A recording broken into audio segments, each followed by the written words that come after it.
Cool.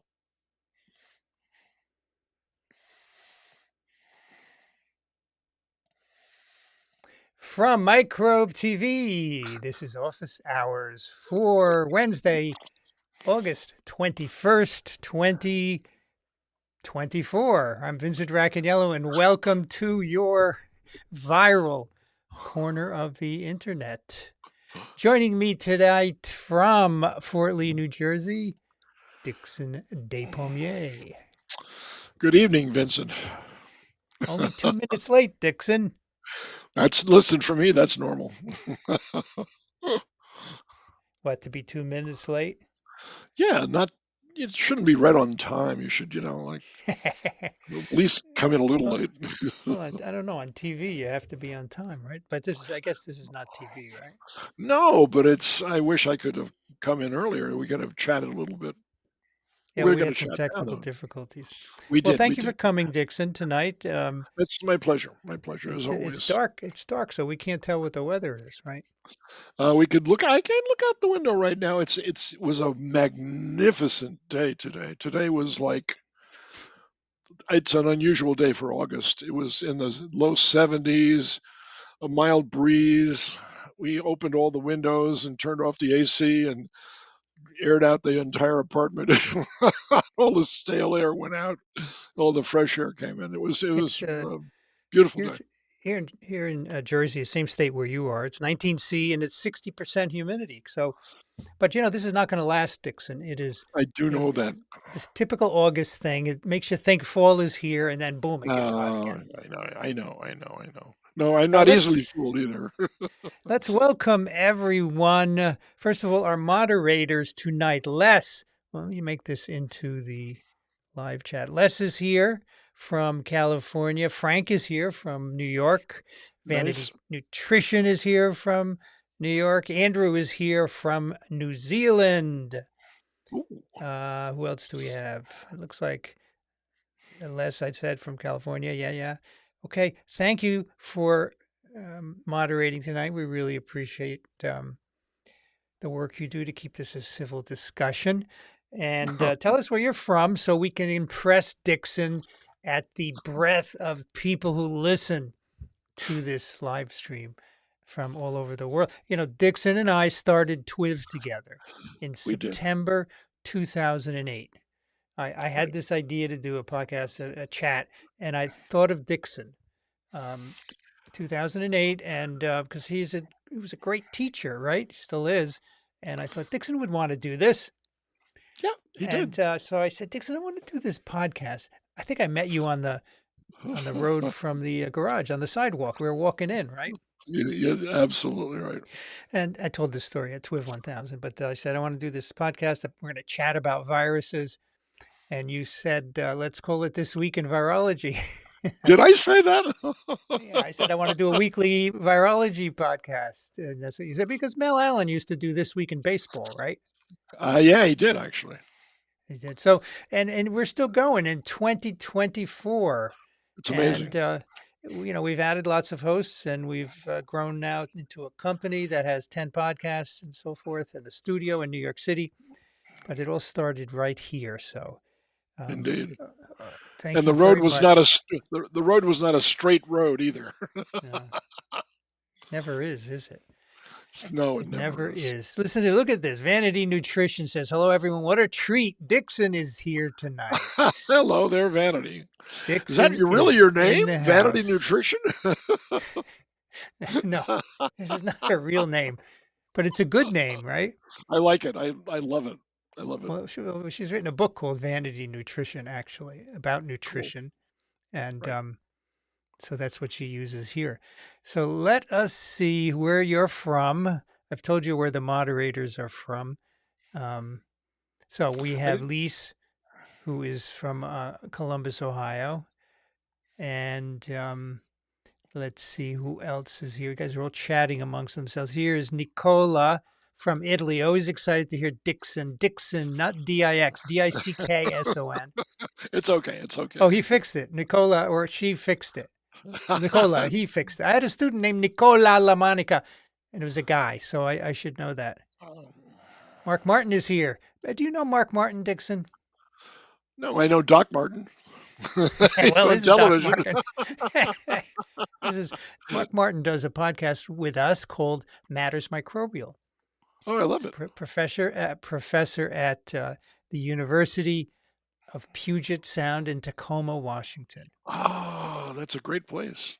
He's a microbiologist. It's a great Rima is place. from Iowa. Heartland.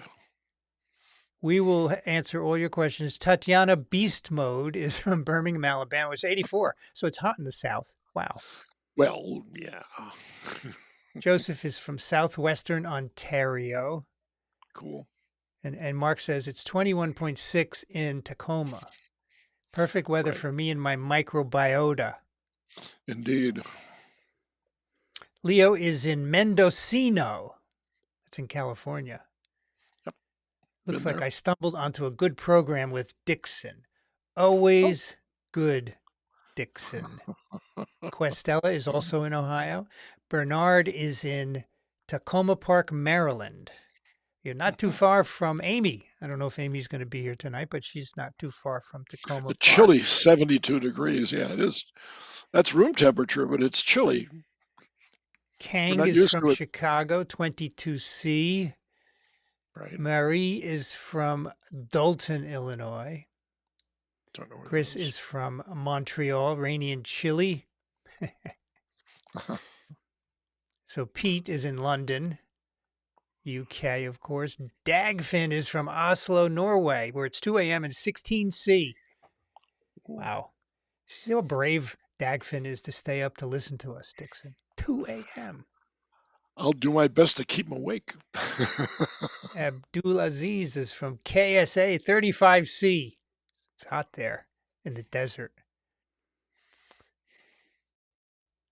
Mark is wearing his new glasses, but they are not colorful and traculio like yours. Thank you so much, Mark. I have a whole basket. Dixon, look at my basket of glasses. That's remarkable. Yeah, they're all Remarkable. cheap. They're all cheap, but they're different colors. Frank is in Santa Barbara, lovely town in California, right? Yes. Yes. Yes. Very pretty place. Peter said the start time at MIT is 5 minutes late for everything. My class at Columbia, it's supposed to start at 4:10. Is that right? Yes, It's an 4:10, and I odd start at time. 4:11. I give students an extra minute to come in. Great. You were always known as a generous teacher. And Vanity says, for as long as I remember, I grew up in New Jersey. There's always 1 to 2 days in Oh, August where the temp goes in the 50s. That's absolutely right. That's yeah. absolutely right. Yeah. Rima Yeah. and Luna from Iowa. So Luna is the cat there. Cool. Elizabeth is in West Virginia. Abdur is in Manhattan. Good to see the Dickson promise fulfilled. They said to me 2 weeks ago, we want Dickson. I said, I will get Dickson. Last week, I had you do a lot of work. I didn't want you to do a live stream because you had like 3 podcasts last I week. was fine. I would have been fine. Wait, I need to ask Abdul whether it's Manhattan, Kansas or Manhattan, New York. I believe it's New York. I believe it is New Ah, York. good. Verona is from Long Island. Uh-huh. EHS is from Lehigh Valley, Pennsylvania. Another pretty Isn't, place. is that where you fish, Dixon? Is it near Lehigh Valley? I've fished around in that area. Yes, I have. Mm. There's Ariozone a is from. Sorry, go ahead. Go ahead. no. I'm going to say there's a river called Little Lehigh River. It's a good trout stream, and it's also whitewater rafting. It's very good for both of those activities. A river ran through it. A river still does. Asheville, North Carolina. Wayne is from Urbana, Illinois. It's Right. also 68. Let's see. Who else here? Oh, look at this. Did you ever think of doing a spin-off called Dickson's Diversions, where you just record any stories that pop into his head? Yes, we've been thinking of it. That's Wait a a good minute, we're name. doing it now. Yeah, this is like a pilot for it, right? All right, we can do a pilot for this. Well, that would be great. Folks, I feel like my voice is buzzing. Maybe it's too loud, overmodulating. Can you let me know if it's okay or not? I just brought it down to 83%. Yeah, Dickson's Diversions. I like that. Ah, That's a good name. So we're thinking of doing a weekly live stream, maybe 15 minutes. oh, wow.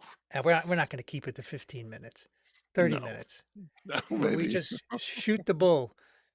Whatever's on your mind. Dixon, what's on your mind today? That could be the opening line. Dixon, what's on your mind? Today? Well, Uh, well, not yeah, today, but actually we can do it later, but I want to finish introducing sure, everyone. Jeff is in sure. Elgin, Illinois. Oh, Amy is here. Dixon. Hey, Amy, yay. Amy is in the house. All right. Spamlet is in Luton, UK, where I remember not to listen to another podcast at the same time at last. Very good. Renee is in Iowa. Zombre Prep 2.0 is from Pennsylvania. Right? Silent Runner is from Wichita. Raise 11 is from Sacramento. Ah, Peter's in 96. Cambridge, MA. Right. John is in Minneapolis, I know. He just is leaving, I suppose. Nicola, I can confirm I am a man with goatee and everything. Yeah, in Italy, Nicola and Andrea are male names. No idea why. I had a student named Nicola. Did you know Nicola Dixon? Nicola LaMonica? I did not. Okay, he was my first student. I He's don't. my first No, I did student. not. I did not. Peter S. is from Boulder, Colorado. 87F. Oof. Little on the warm side for Colorado. Patricia is in Hustisford, Wisconsin, a swing state, right? Indeed. Bernard says Dixon is great. I even suggested Brian Keating invite him into his Into the Impossible podcast as a guest. Do you know that podcast, Dixon? I don't. I don't. No, but Okay. I would say yes anyway. Even if I didn't know, I would say yes. Regular Jen is in Honolulu, where it's 83. Amazing. Yeah, Amazing. Tona likes Dixon's diversions, and we'll start it off by saying, Dixon, what's on your mind? What's Okay, on your Dixon. Absolutely Okay. nothing. And tonight is the pilot, and we're going to start next week.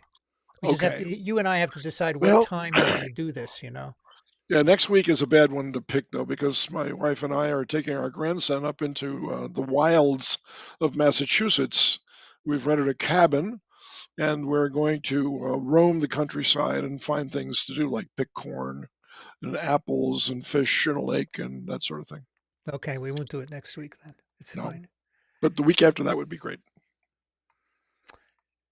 Patricia is from Hustisford. I already said that. Sorry about that. Abdur Rahman is in New York, Manhattan, New York, but there's another one. Cool. Yeah, Manhattan, Kansas. Indeed. Laurie and Steve are from Paso Robles, California. Good place Mhm. for red Mhm. wines, good vineyards. Absolutely right. So Nicola had listened to Dixon's diversion. There you go. Good enough for me. Okay, my voice is good. 5 by It is good. 5. That's the old radio stuff. Right. Oh, by the way, if you noticed, folks, last week I did a mini lecture here on MERS and MERS coronavirus. I separated it out into a mini lecture. It's standalone now on YouTube, 30 minutes, perfect length. So Dagfin says it's great to see the mini lecture separated out. Would you make one for every human pathogenic virus? Maybe have Daniel throw in a few minutes of clinical treatment. Not a bad idea, because I don't do viruses individually in the course for the most part. So could do them here. That will debut here on office hours, and then they'll be broken out on their own, and I can have Daniel add some material later. Yeah.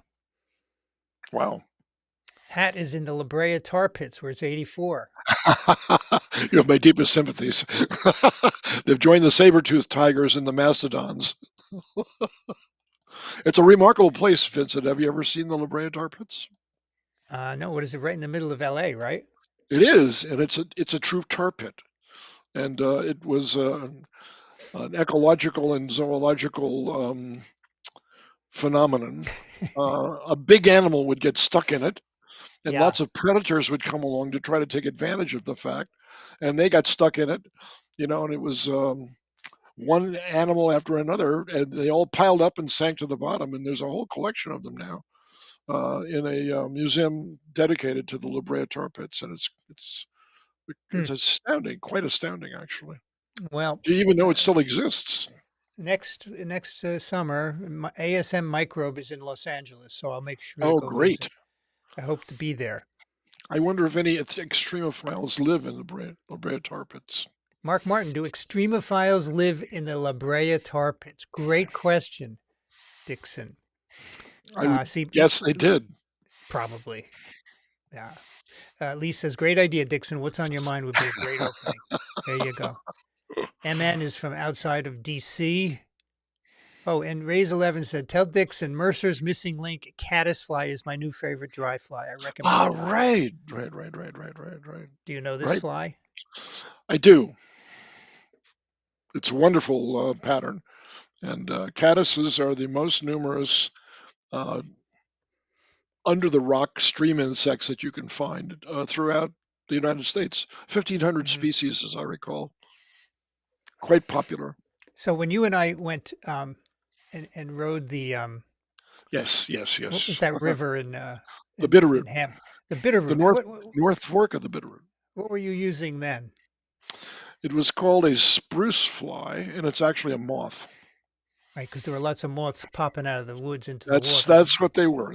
They call it the spruce fly, but it's actually a moth. And Cool. this the guide had a wonderful imitation of it, and I caught a lot of fish. But there were some disconnects along the trip, and I won't go into the details. But I wouldn't It hire him again. was a very educational trip for me. I sat in the back and watched Dixon fish. Right? It was amazing. I took a lot of video. I should really put it together. Just put You 5 minutes of did. it together. You caught so many fish. He threw them all back. He would kiss them and throw them back in the river. That's It was right. That's right. beautiful. That's right. Yeah, well, and they kissed me also. I must admit that they had we had a relationship, as I would say. We floated the bitter root. That's what you call it. Yep. I had no no idea what it would be. I said, he's going to go fishing, but it's a science. It was beautiful, and we floated Oh down yeah. slowly, and you could see people on Yeah. either side. Yeah. It was That's right. lovely.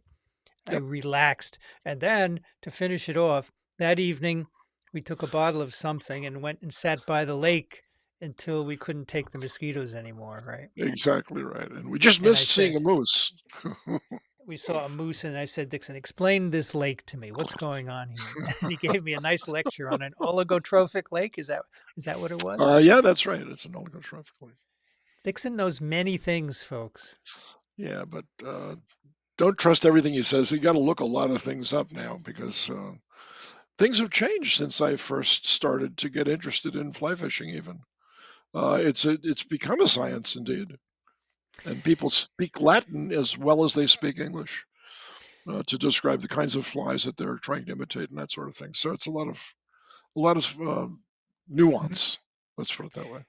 So Andrew says, what about Dixon's polymathic ramblings? You mean as a title? Yeah, that would be a title. But you're not a polymath, are you? No, I used to date her, but it was the relationship didn't add up. Badonk. That's Yeah, very but good, Dixon. Didn't add up. didn't add up. No. Jeff says Brian Keating is an astrophysicist. That's that podcast we didn't know about. Ah. He has a Well, I would YouTube love to channel. go on. I would love to. I have more questions for him, I bet, than he does for me. I'll bet. Here we have a question for Dixon. You are a treasure, even with the jokes. Is Even it with true the you were Teacher of the Year 6 times at Columbia, that you would be tied with Michael Jordan? yes, it is true, but the award that I value most, and I value that, trust me, I do. I think when students think that you're doing a good job and they give you an award, you should treasure it because you don't get those many opportunities in your life. But one year in 2003, there's a national award that's given by the American Medical Student Association, and I was nominated for that, and I won it. And when the students came in to tell me that I had won it, this was about 6 months after I was nominated, so I hadn't completely forgotten about the fact. And they came in and they said, "Dr. Despommier, guess what?" I said, "What?" They said, "You won." I said, "I won what?" And then Wow. they told me, and then of course it was a charming and wonderful and enjoyable experience all the way around. I never won once. You should have. I was not a good teacher, I think. No, that's not true. And besides, you're still in the running because you still teach. I was nominated for there's a Presidential Teacher of the Year award at A Columbia. teacher, a university teacher. That's right. Yeah, and I came in second I for came that in one. second also.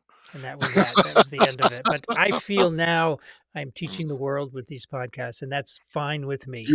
You are, and you're You know, doing a great the job. fact that people listen is an award for me. How's that? You're here. No, I think uh, it's become immensely popular. Daniel is in Dublin, Ireland, 16 degrees. Ooh. Ray says, by the way, if you've never fished the McLeod River in the fall, you're missing out. No, I hear what you're saying, and there's a strain of rainbow trout that come from that river that's very popular. They, Is it a strain or a variant, Dixon? the, well, it's not a virus. It's a, the trout become geographically isolated, even if it's the Uh-huh. same species. The color of the fish and the behavior of the fish, they're so adaptable that whatever, if the water temperature is cold, they will survive. They'll find Mm, something to eat, and they were never found below the equator before we stocked the rivers of South America, mainly mm, Chile and Argentina. And those fish down there look remarkably different in terms of their coloration and size. They get to be an enormous size compared to the trout that we're used to seeing around here. The ones that I caught on that float trip that we took, for instance, Vincent, the average size of a mm. fish in, let's say, New Zealand or Patagonia would be well over 20 inches, whereas if you catch a 20-inch trout in the United States, you've caught a real good fish. So nature not only abhors a vacuum, takes advantage of absence. And when they stocked the rivers of New Zealand, for instance, I didn't mean to get off on this tangent, but It's it's okay. one of my favorite topics. The New Zealand entomologists threw up their hands in frustration because the trout ate all the insects. Now, how could that be? The trout haven't eaten all the insects around here because all the insects around here live under the rocks. And why Mm, do they live under the rocks? Because the predators can't see them. But in New right. Zealand, there were no predators.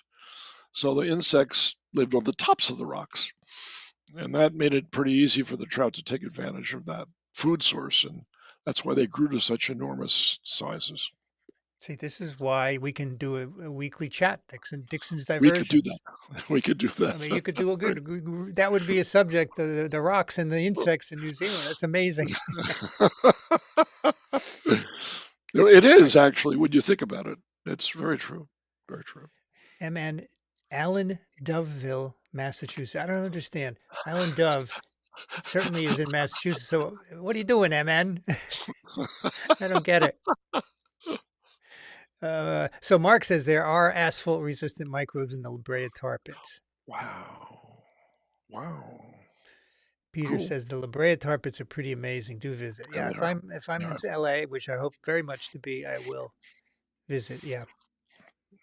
Here is the mini lecture link for MERS mini lecture from last stream. Nice. Check it out. Let us see here. Here we go. We have a question for Dixon, but let me get through where people are from.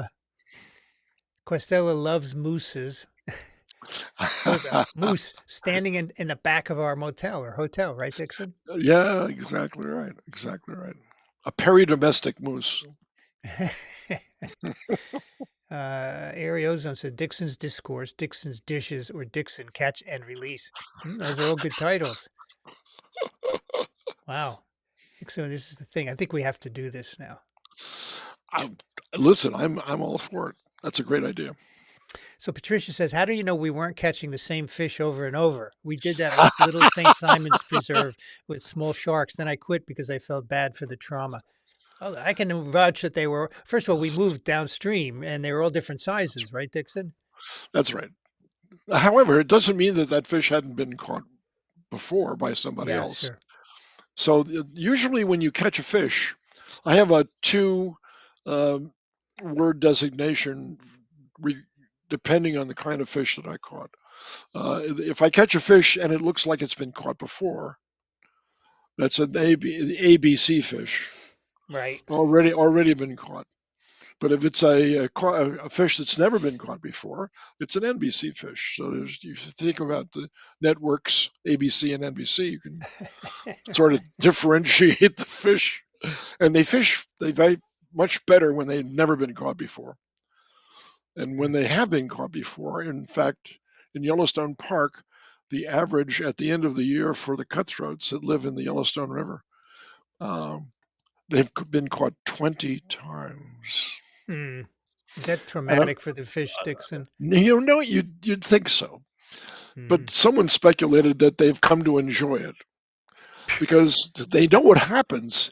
They bite this fake fly, they get pulled Right. in, they get to meet a new person almost every time. They get kissed and gently caressed, and a picture. Sometimes they get a picture taken of themselves. Hmm. I can show you a picture here.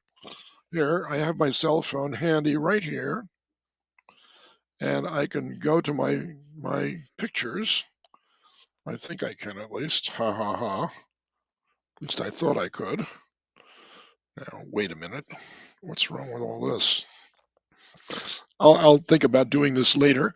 And you can see how much pride we take in what Mm. we think we did. We fooled a fish into taking a piece of feather and hook when they should have been eating food. Um, and it's mostly luck.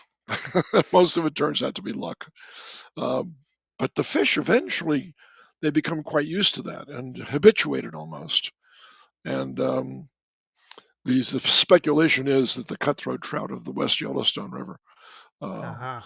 actually enjoy being caught at the end of the year because Well, they it's get to something go we back. this is something we cannot prove ever, right? That they Well, they enjoy go it. back in the river and they brag about their experiences to their I friends. see. I see. EHS Talent says they released a trout from the hatchery and the fishermen wait half a mile downstream and catch them at Lehigh Parkway. It's a little Yeah, funny. that's no, that's not funny. That's not. There's no sport in that. Um, I don't like that. I grew up in a state, New Jersey, that has only that kind of fishing. It's called put and take. The state puts the fish in, and then you catch them and take them home. Mm. And I prefer wild fish, the kind that Vincent and I were fishing for. Well, at least I was fishing for them, and Vincent was my documentary filmmaker. Um, those are the best kind of fish to catch. The fish that have never Mm. experienced being caught. And it's kind of, some people would say you're just torturing those poor animals, and then what do you do? You release them so you can do it again and again and again. Um, at some point, you cannot explain what gives you pleasure, whether it's eating a piece of chocolate or catching a trout or Mm. seeing a pretty scenery or having a single malt scotch on the back porch of a famous virology institution like the Rocky Mountain Spotted Fever Laboratory in Hamilton, Montana, which is what we were doing. We were drinking half of a bottle of scotch, and I must say we drank it slowly. We allowed the evening to slip by, and we cemented a very long friendship, which That's very began. nice. Yeah, That's I still think about that. we've known each other for years. I was just looking at our names, Dixon. So my Yes, first name has two syllables, as does yours.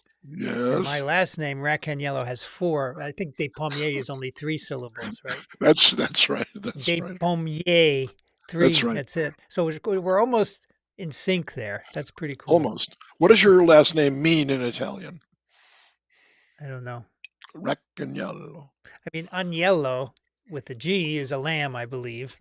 Ah, because And my it's last name means apple and tree. Nicola in Italy. Agnello is a lamb, right?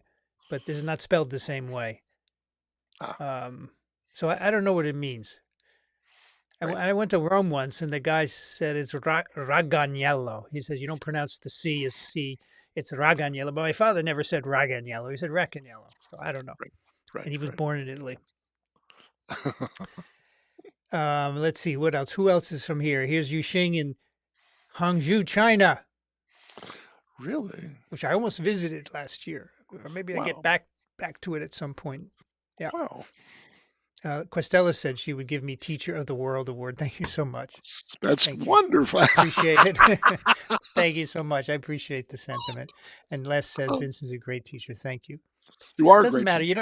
You don't need to get awards, right?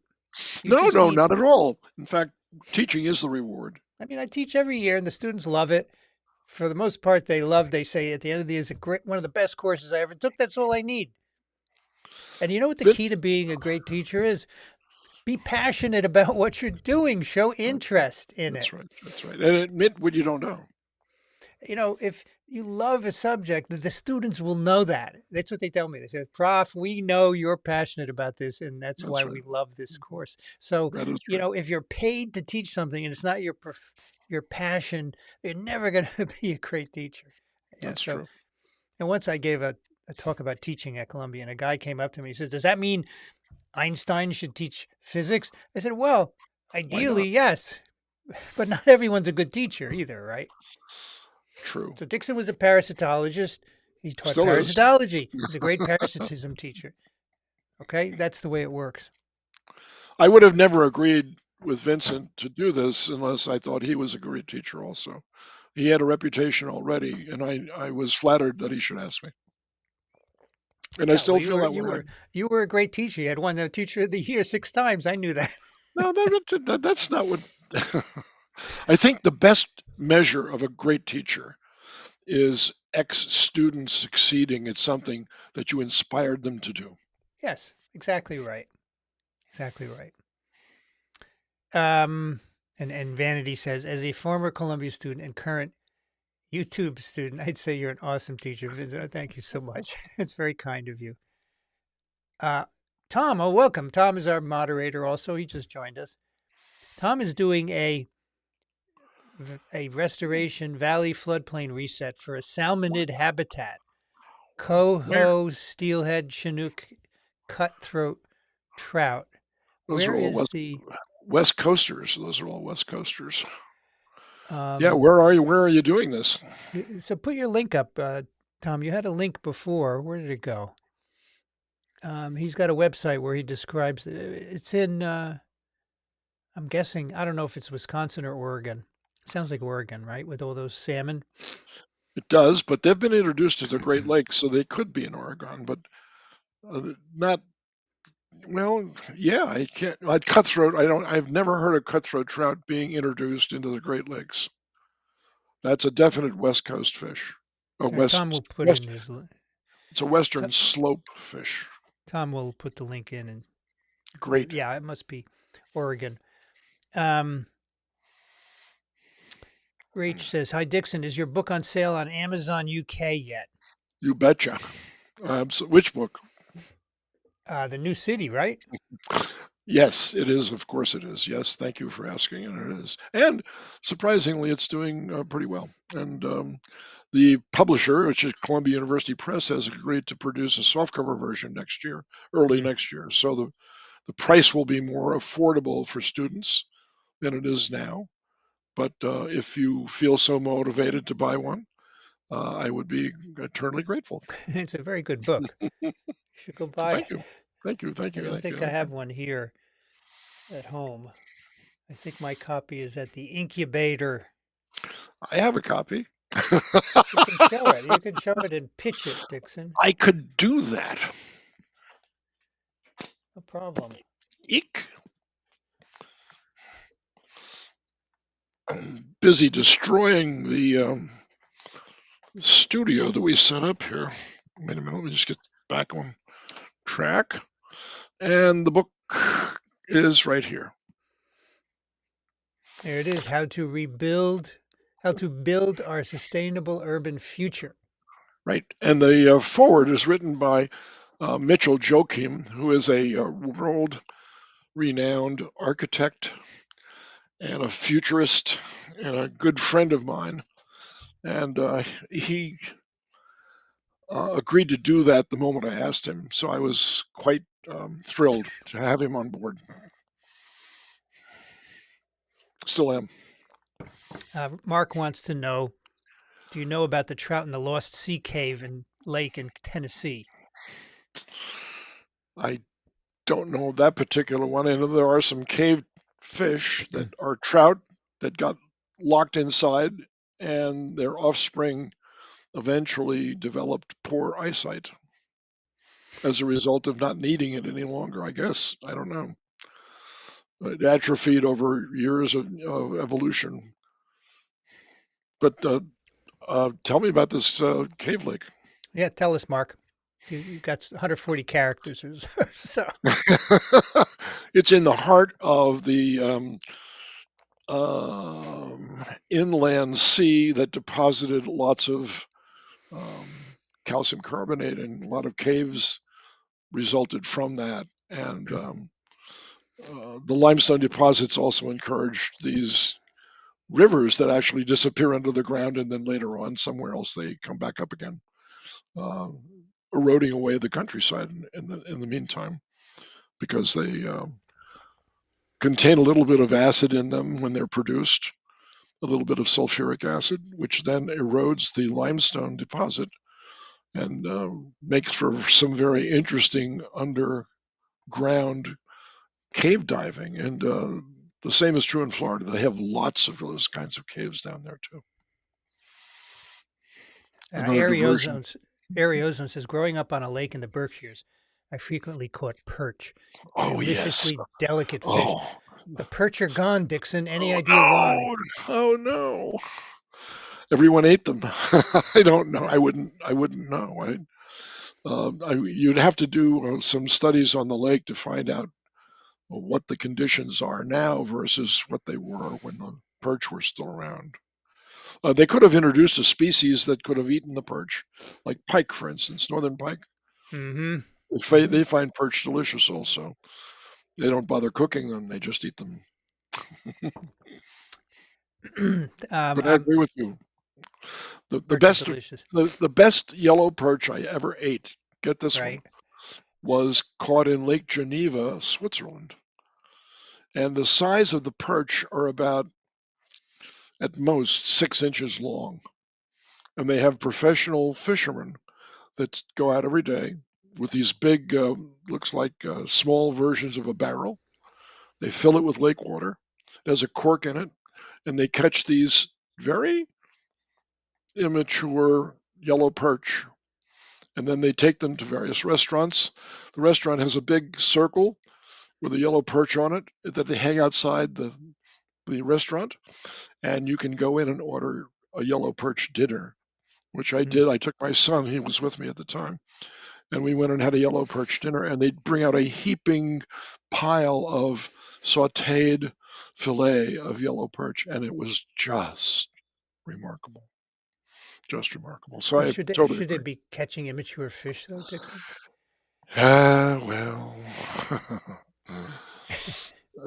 Well, next subject, please.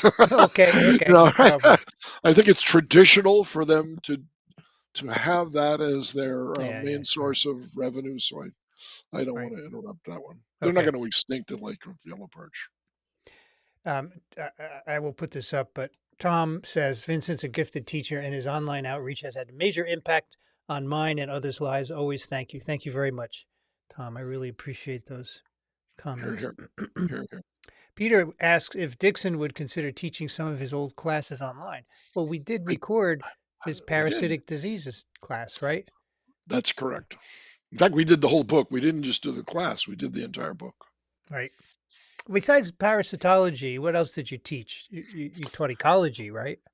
I did. I taught a basic ecology course to the School of Public Health students, and I also taught a course that I invented, at least I thought I had, called medical ecology, which I tried to emphasize throughout that the more you damage normal environment, the more likely it is that there's a health risk as the result.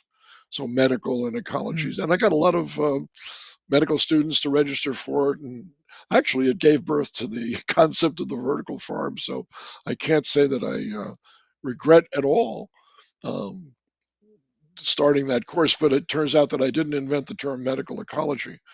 Rene Dubos, a famous microbiologist that I met on my postdoctoral years at Rockefeller, that was his term. I only found that out much later.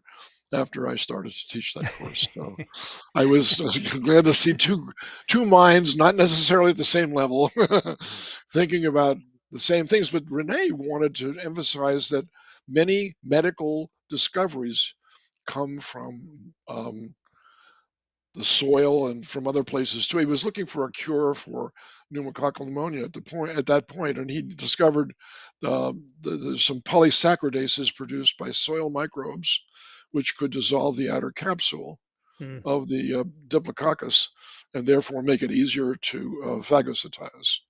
And that was his contribution to medical ecology.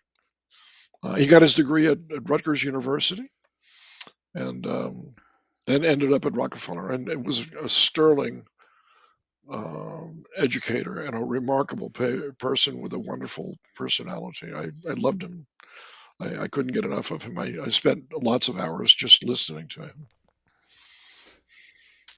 Will is here from Changsha, China. 37°C and sunny. Pretty hot. Body Whoa. temperature. Mary Ann is in Norway. Another Aha, person from Norway. That's wonderful. indeed. Spanlet says, Dixon, you would love to watch the old Jack Hargreaves TV series, Gone Fishing and Out of Town and Country Boy. Your Yeah, I'm sure I would. storytelling reminds me of these much loved childhood programs. Keep it up. Yeah, yeah. Thank you. Spam a lot. I like that name. Les says the fish have alien abduction stories of being raptured. They do. They do.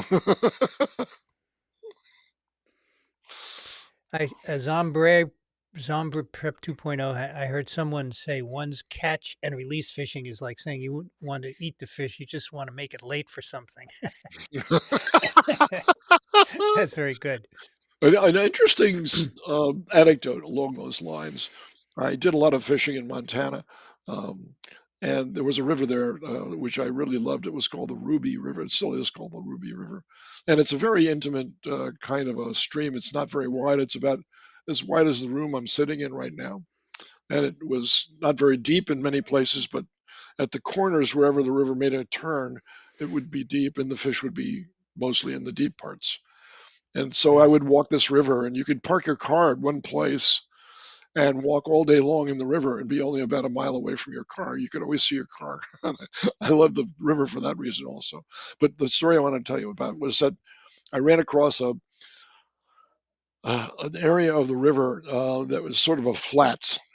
It came up out of a deep hole, and it was a flats, maybe 6 inches deep. There were two fish in the flats. They were both rising for dry flies of various sorts that were coming down the river.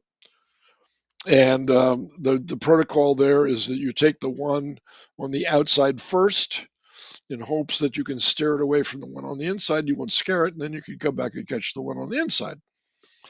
And that's what I started to do. I sort of moved so I could cast better to the one on the outside. And the fly hit the water. The fish moved over, took the fly. I hooked the fish. It jumped and pulled out line and did all the wonderful things a trout should do. And it was a nice sized fish, maybe over 16 inches, as I recall. And I gently placed the trout back in the water. And I didn't watch what it did, of course. I was now focused on the trout ahead of me that was still rising. So now I'm going to catch this fish too. Now use the same fly, you dry it out and you cast it over the fly. Fish comes up and takes the fly, jumps, does all kinds of wonderful things, land the fish, give it a big kiss, let it go, goes right back where it was rising, starts to rise again. Now, what would you do? I can tell you what I did. I tried to catch it again. And on mm, the next cast, I caught the same fish twice. mm, And now, and the fish did exactly the same thing it did the first time. It jumped and jumped and jumped. It didn't behave differently at all. I released it, and I call that fish dead fish walking. Because if somebody who keeps trout were to come along before me and cast to that fish and caught it twice, it says, okay, you had your chance. I'm going to have a dinner, and you're it. mm. Um, and we could keep the fish. There was no reason why we couldn't, but I never kept a fish in that river.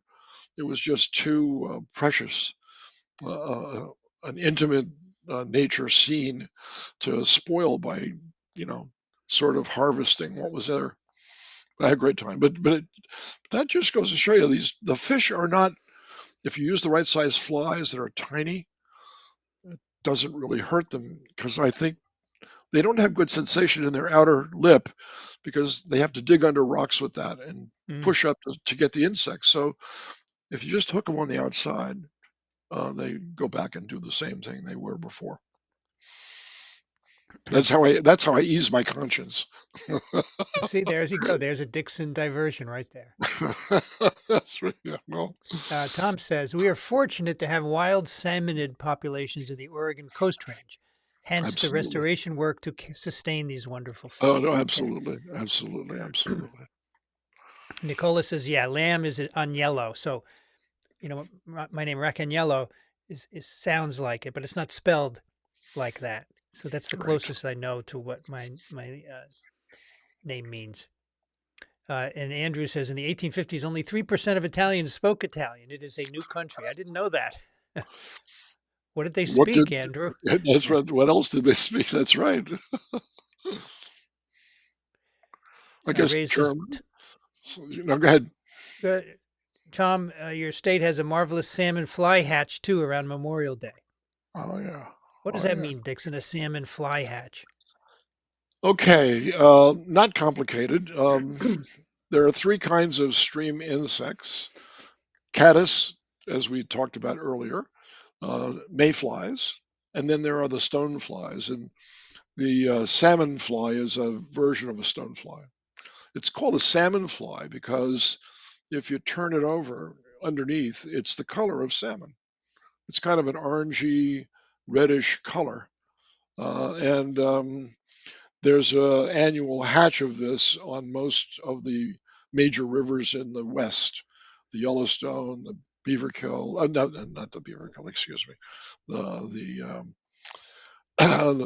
Madison, the Jefferson. They named them after presidents, of course. Uh, there's no stonefly hatch on the ruby because it's too small to support those kinds of stoneflies rather. But they're big. They're 2 to 3 inches long. They're not difficult to see at all. And when they fly, they are clumsy flyers. And there's a lot of wind, so occasionally you'll see a fly go across the river, and the wind comes along and blows it down onto the water, and the fly splats on the water. The next thing you know, kiss that fly goodbye. Some fish comes Mm, up and eats it, and all the big fish are out feeding at that time. So it's fun to fish, but of course the river gets crowded with people as well. So you have to really know where to go to avoid the people, but still get in on the good fishing. got And it. they make a lot of money, by the way. The guides make a lot of I'm money sure. during that time because hatch only lasts for about 4 or 5 weeks, and then it's over. Costello says most of the teachers at my school were freaking football coaches, and it sucked. Sorry. I'm which sorry. school? Which school was that? Somewhere in Ohio, right? Yeah, well, I went to Elise, Notre Dame, so yeah, there was good football there, right? it was excellent football there. But not most of the teachers were football No, but it's a coaches. college. That's different. Yeah, that's right. University. Lee says this is a quote from the Wikipedia entry on Racaniello.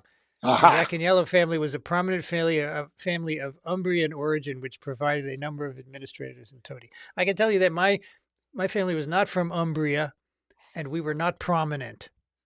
My Hmm. father came from a very small, poor town in Basilicata, in the south, up in the mountains, and we were not prominent at all, but we were a good family. My father, became a doctor and left and had a career in the U.S. So it was okay.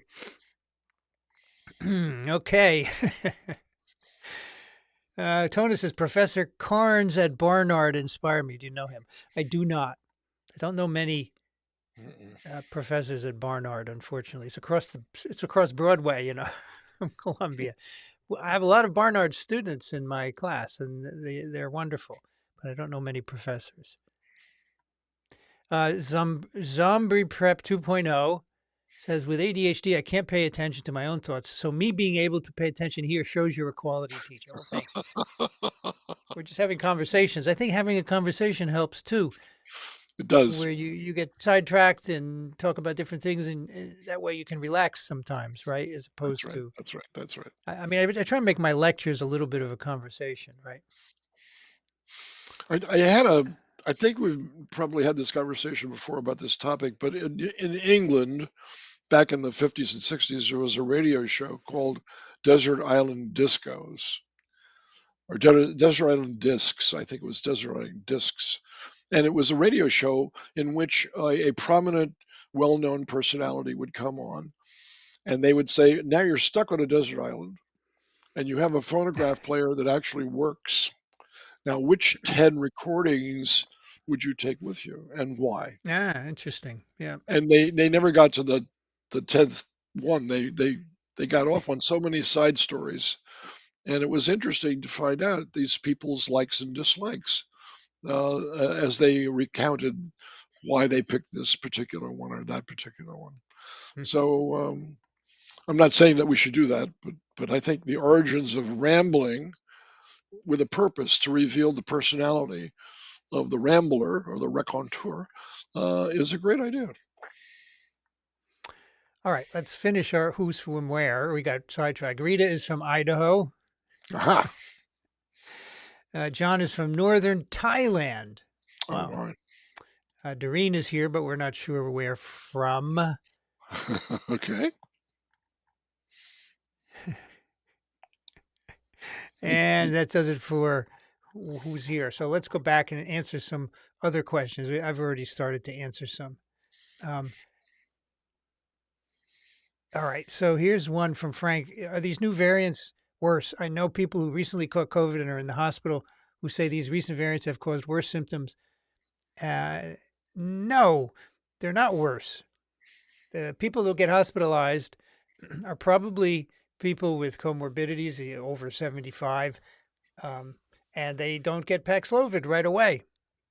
Just talk to Daniel about it. None of these variants had different pathogenic properties as far as I'm concerned. It all had to do with population immunity and age and so forth.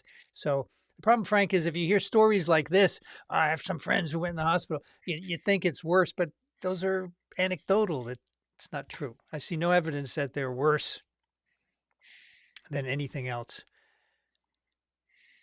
Okay, let's see what else we have. We had a lot of questions. Here we go. From Rima. Dickson, what's the best way to remove amoeba from water to use it for neti pot use? When you put it in your nose, right? Ooh. I'd boil it. Because if you put the amoeba there, you can get amoebiasis, right? Or Not just amoebiasis. You can get what do you call that? amoeba Brain that grows eating. in. That's the brain-eating Naegleria. Yeah. That's right, or Boil it. acanthamoeba. So you want to boil it. Boil it. Yeah, I Just agree. just boil it. That's the only one I'd trust, to be honest. John, thank you for your support of science communication. I went back to an old TWIP yesterday that stumped all the submissions. It is incredible how many correct answers were in the latest episode, a sign of good teachers. Oh, We get a lot of good answers lately, Dickson, right? we do.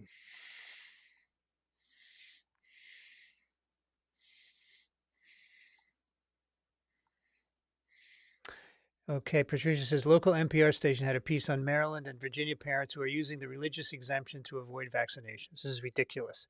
This is so unacceptable. Not valid. Not valid. Just horrible. Mm.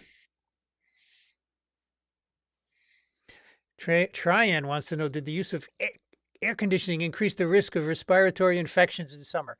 That's an interesting point. I asked Daniel, why is there a spike of COVID now in the summer? And he said it's been a hot summer. People go inside to get air conditioning and they're all in there together and they spread their. That's right. So Marlene, maybe, my wife used to go into the movie theaters and see movies. She didn't care what movie it was. It was air conditioned, so she sat for 3 hours, entertained and cool. Kang says, Dixon, I was surprised to hear someone in Queens had picked up a parasite. Ah, yes. What are the chances of getting a pathogen carried by a tick living in an urban area or a brain eating amoeba in a lake? The chances, I'm not very good with probabilities in this regard, but I would say that the further north from New York you go, the chances are much better of catching something if you're bitten by a tick, because the epicenter for Lyme disease and ehrlichiosis and anaplasma are found near the I'm blocking on the name right now. The Center for Ecosystem Studies near Millbrook, New York, which is about 30 miles north from here, and it's overrun with deer. Of course, there's lots of deer mice. There are lots of ticks, and there's a fairly dense population of people also, and that's where most of the eastern Lyme disease and transmission occurs throughout that area. I would say that also Lyme disease in Lyme, Connecticut. This time I'm sure of where it came from. I made a terrible faux pas early on in this series of broadcasts, thinking that Norwalk virus came from Norwalk, Connecticut, but actually it was Norwalk, Ohio. Yeah. So I have offered my apologies many times, but still never been forgiven. No, nor do I care. Everybody can make mistakes like that. Hmm. But I think uh, around where you have a lot of peri-domestic animals like deer and mice and ticks and people, those are perfect conditions for spreading these kinds of diseases. Perfect. Brain-eating amoeba are a little more exotic, and the higher the water temperature is, the more likely throughout the summer months, I should say, the more likely it is that if you dove into the water, uh, well, say jumped into the water feet first and allowed the water to go up through your nose into through the cribiform plate, that's the mode of entry of this amoeba.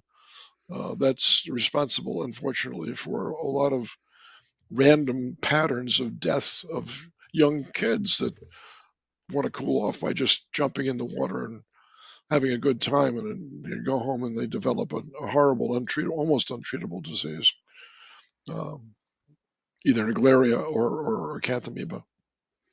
So in the latest TWIP, we had a case of babesiosis, tick-borne That's in right. Queens, That's right? And right. the That's Queens exactly never right. went anywhere. He just walked around in the parks. That's right. So it can happen. Yep. Okay, Mark Martin says, I can't visit New York. I want Dickson and Vincent to debate the source of the best pizza. The best source of the best pizza. Well, I'd have to defer to my wife on that one because she grew up in New York. So she thinks that Lombardo's pizza Mm. is probably the best New York example of a good pizza. It's thin crust. It uses not the crumbled up little pieces of mozzarella, but uh, large round circles of mozzarella that are placed on the pizza itself. This is a remarkably good, and the line, you can tell who has the best pizza by looking for the lines outside the pizza stores around lunchtime. So yeah, I, Lombardo's is one of the best in New York City. I think John's of Bleecker Street is really good.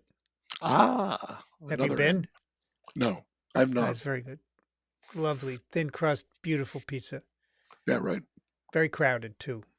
Yes, there is a wonderful pizza place, by the way, in Hackensack, New Jersey, called Brooklyn Pizza, and I guess it's a chain of maybe it's a chain of pizza parlors from New York City. It sounds like it Hmm. might be, and they also have a coal-fired oven and a thin crust and wonderful applications of toppings, which we go to occasionally as well. Tona wants to know, Dixon, who is an underrated urban planner you admire and why? Urban planner. Oh well, Robert Moses is at the top of my list for the the most reviled urban planner. I wouldn't call him a planner. I would just call him a person who didn't care about people. He cared So, about things, but he didn't care about people. what kind of? What parts of New York did he build, for example? The Cross Bronx Expressway is his best example. It Hmm. completely cut in half neighborhoods that had been historically there since the settlers came in the 1700s. And the mayor of New York gave him full power to do whatever he wished in order to reorganize the flow of traffic. Hmm. And that's what they were really worried about. So he, without any hesitation whatsoever, before there was community input, redesigned most of Upper Manhattan and the Bronx and Queens to fit his version of an efficient traffic pattern, which it might have been, but it didn't take into account the lives of several hundred thousand to perhaps a million people. Mm. Okay, underrated urban planner, underrated. Yeah, you don't Not like you don't admire Robert Moses at all. not Who even do a little bit. who No, do but you no one else admire? does either. Who do I admire as an urban planner? Oh, the names are probably anonymous because the best urban planners are probably groups of people that had the same ethic, that listened Mm. to the people's needs, that designed green spaces and um, recreational areas as well as business areas to integrate into the life of the people rather than forcing the lives of the people to integrate into the structures that they had created. And I actually, in the book, The New City, um, suffer a little bit from my inability to exaggerate and tell you exactly what I think a new city should look like, because I don't think that should ever be up to one person. It should be up to the people who live there.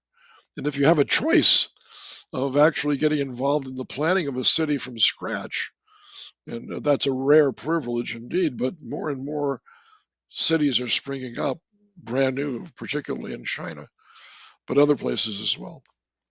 That the voice of the people who are going to live there, should matter most as to how the arrangement of the city occurs.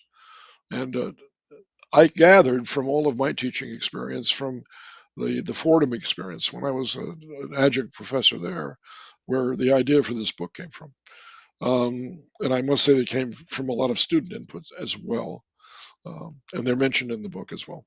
The the absence of cars plays a big role in making a city more humane and safer, of course, but easier to get around in, as long as the public transportation is safe and regular and reliable, Mm.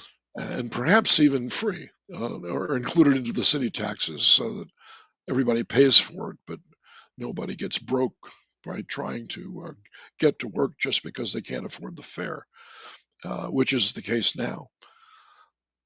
So underrated urban planners, I think. I think of people like Frank Lloyd Wright, who had a vision for cities, or I'm blocking on his name also, unfortunately, right now. But I think Buckminster Fuller, who also had lots of visions of city iterations that involved putting domes over the city to keep out the pollution from coming into the city. And in fact, if you did that to a city, it would have the opposite effect. It would keep the pollution from the city from going out into the countryside. And perhaps the people living in the country would applaud that kind of an approach. But I think that the best way is to eliminate the word pollution and to use completely recyclable elements, and to not be a burden on the landscape surrounding cities. I cover all those topics in the book, and they're not my views. Obviously, they're the views of people that have knowledge in this area, that have written about it, and that have actually uh, applied their knowledge to certain small portions of cities. You can't find any city now that didn't exist 100 years ago in the United States. Mm. It's almost impossible to find a city that's younger than 100 years old. And so, therefore, the planning of that city was started a long, long time ago. So, if you come into New York City as a city planner, you are now burdened with the 150 to 200-year-old patterns established by the other urban planners that came before you. So, how do you start to change all of that? And there are ways of doing that that are humane and that allow people to experience their lives in full rather than having to worry about their health all the time or having to worry about making enough money to afford to live there. I know that sounds rather utopian, but uh, it's not. I'm not a utopian person at all, although some people seem to think so after reading the book. But it's not about utopia. It's about a real world that's founded on principles that apply to virtually every urban center you can think of. And I'd rather not go into the details right now. The book exists. If you feel so bent to pick up a copy, and I'm sure there are some used copies available right now, uh, please do so. And I'd like to hear from you because I think it's filled with ideas that need people to respond to them. Um, the best example of what I advocate is now being implemented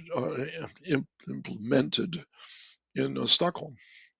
They're building a portion of their city as a timber frame based building city to house something like 100,000 new people.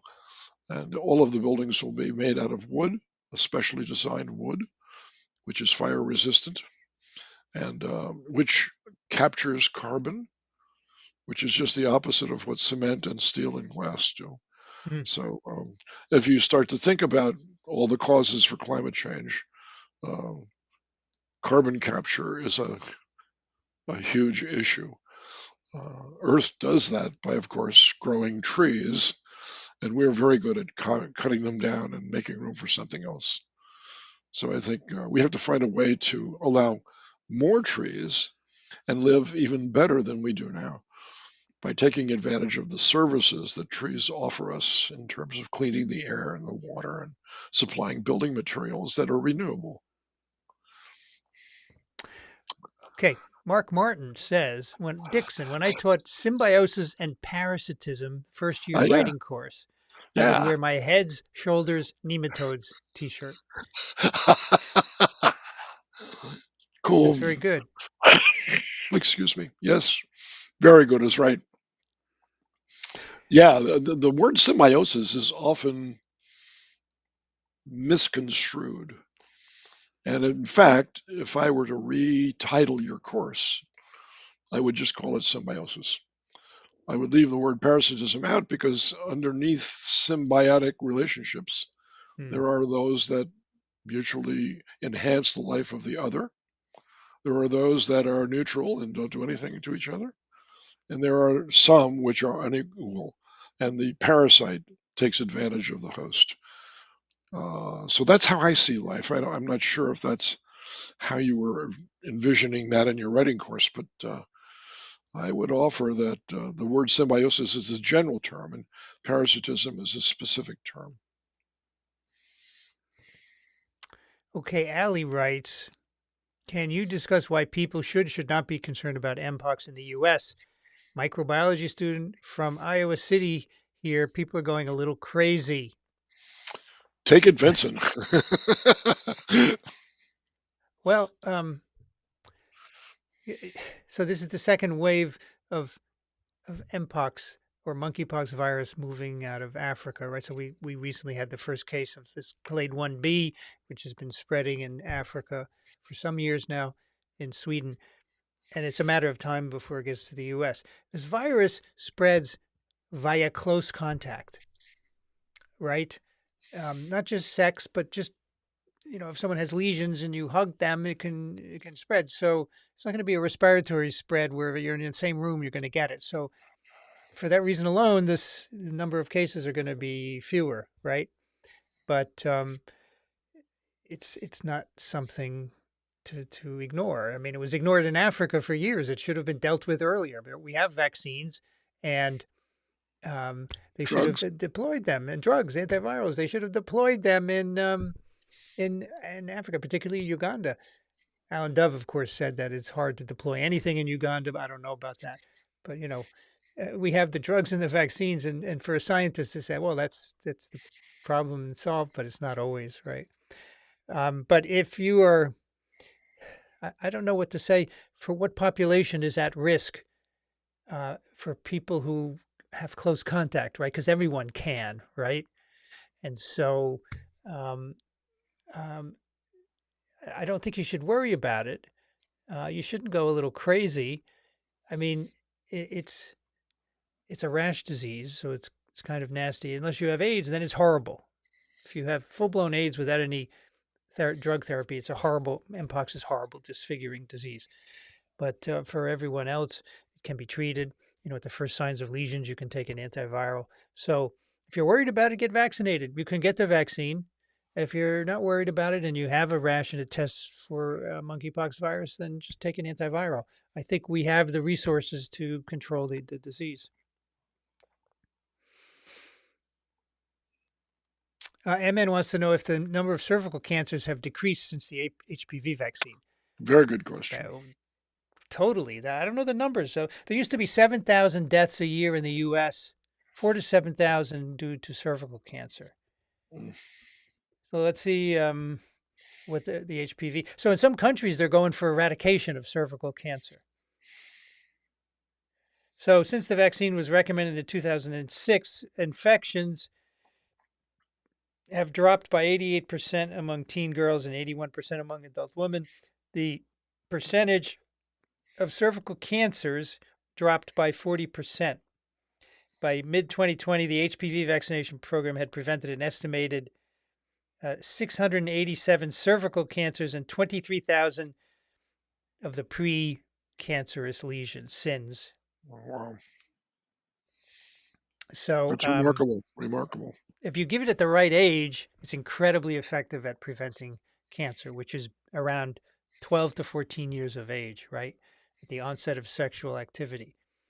If you give it in your 20s, it's less effective because you're likely to be already infected. So, yeah, it has a huge impact. So, I did a podcast with a doctor in Stockholm who works on this, and we'll release it soon. And, they're trying to eradicate cervical cancer in Sweden, and they don't do pap smears anymore.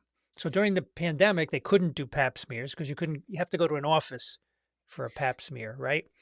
And they Right. found by mailing people swabs for cervical swab, they take their own cervical swab, they put it in a tube and mail it back, and then you do PCR for HPV.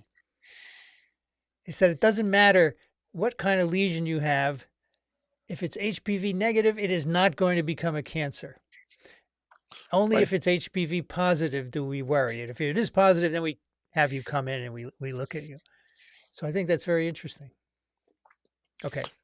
Vincent, I have to take a little break here, so please keep talking. I will keep talking. Do come back, Dickson, okay? He muted himself. I hope he can unmute himself. Oh my gosh, because we had a few minutes of delay in the beginning. I couldn't hear Dickson. I went through my usual thing, and he didn't have his USB thing plugged in enough. You have to really push it. And sometimes these computers, when you put the USB in, the computers move. So you have to put your hand on it and push it until you hear that snap, right? And I didn't know what to do, but he figured it out on his own. Good for him. Well, here's another question. Vincent, when we used to get childhood chickenpox, did it make spots on inside surfaces like the bladder? I had a biopsy of a bladder mark that looked like old pox scars on my legs. I am not aware that it would make a pox inside on mucosal surfaces like that. It's usually the skin, right? Let's look it up. Chickenpox lesions in bladder for specifically. It's rare, it says, for the virus to cause, but it's been seen. So here's the case of a child who was admitted with some obstruction. So yeah, it's very rare though. But so you might have it, Spamlet. You back, Thank you. Dickson? I am back. Okay, here's a question for you. I remember you describing trichonella's nervous system in a past live stream. Do we know if it's active when it's inside the nerve cell or just when seeking a muscle cell? Hmm. I think if you have a nervous system, it's active, period. It's on. I don't think there's any way to turn it off. So I believe that uh, when it is actually seeking out a nerve cell, a muscle cell to create a nerve cell from, that's a passive process that's dependent upon the circulation. The newborn larvae are carried from the gut tract where they're produced to all parts of the body. And they penetrate cells that have nothing to do with muscle cells. But since 40% of the body is muscle, Mm, the chances are that if it does that twice, the second time will be its lucky point and get into a muscle cell and start its new life. If it's in a nurse, if it's in a brain cell or a kidney cell or a liver cell, its nervous system tells it it's in the wrong place, and it pulls out and goes back into the circulation to try again. I don't know how many times they get to try this, but it happens very fast because in my research, I used to take newborn larvae and inject them into tail veins of mice. And within 10 minutes, most of them had at least found their way into a muscle cell. And within 2 hours, virtually every one of them that were going to make a nerve cell were into a muscle cell already. mm. So that's a pretty fast process. Didn't answer your question though, because I don't know anything about monitoring the nervous system of trichinella, except that it plays an important role wherever it's found. The adults live in the gut tract and in columnar epithelial cells, and I'm sure its nervous system is telling it exactly where it is, and it's in the right place. That's what a nervous system does. It relays signals to the rest of the body to tell it that it's either in danger or it's succeeding in obtaining food or safe haven from the immune system.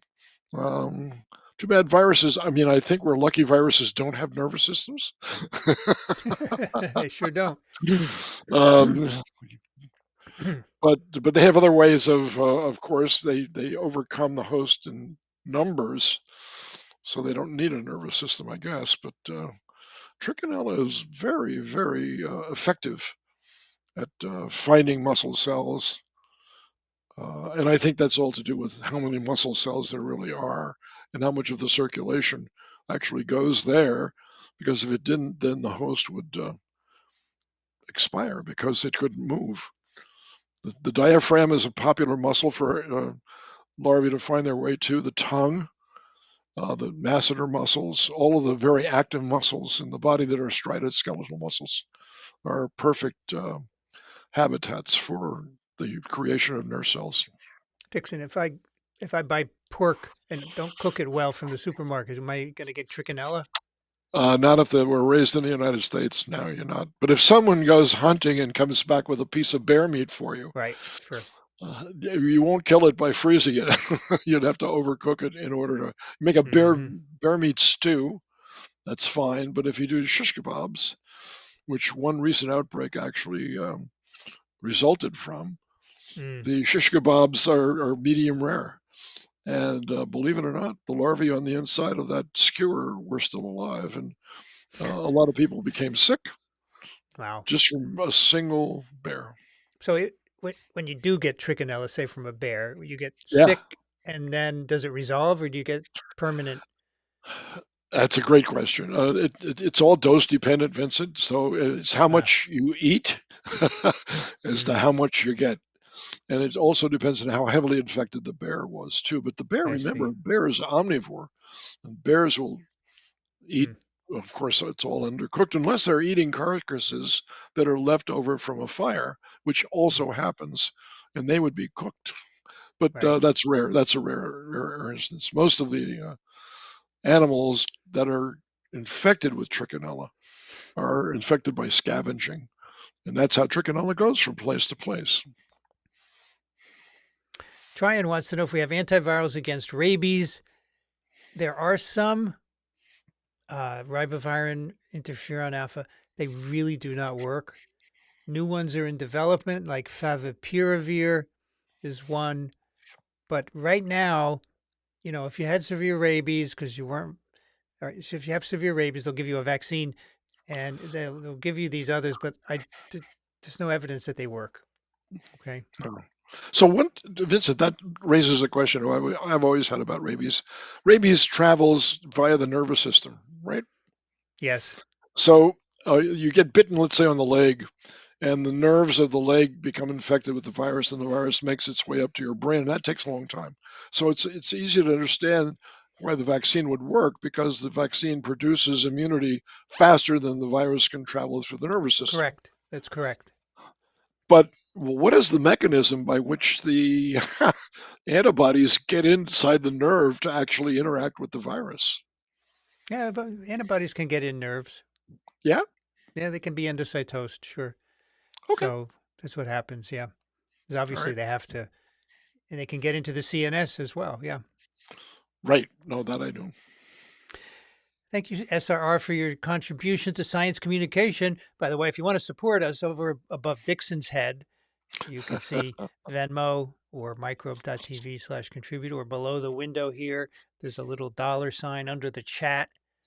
You can contribute as SRR has done. We'd love your support.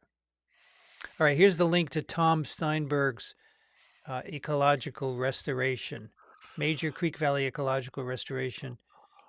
Dickson might enjoy exploring stage zero river restoration.com. There you Oh, go. absolutely. Thank you.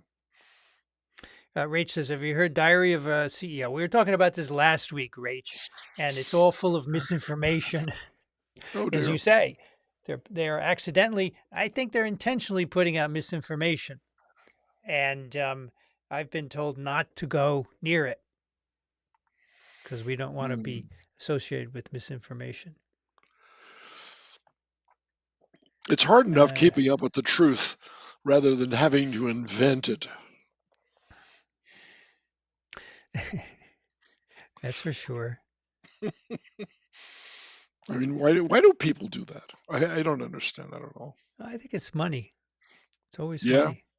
money. That's what I think. Tona says, Dixon, paint me a description of your best day ever. I bet it involves fishing. My best day ever? Oh, might not involve fishing, actually. We may have to censor this. No, that's not right. No, let's see, one of my best days ever was taking my older son fishing. His name was Bruce, and he was then about 12 years old. And I'd always taken him fishing with me, but he would never wanted to learn how to fly fish. He thought it was either too complicated or something that I did, but he didn't want to do. But one winter, he expressed a desire to learn. So we started out by buying a kit to build a rod, and you can buy these through the internet, and they're quite fun to put together. And it's like then you start learning how to tie flies.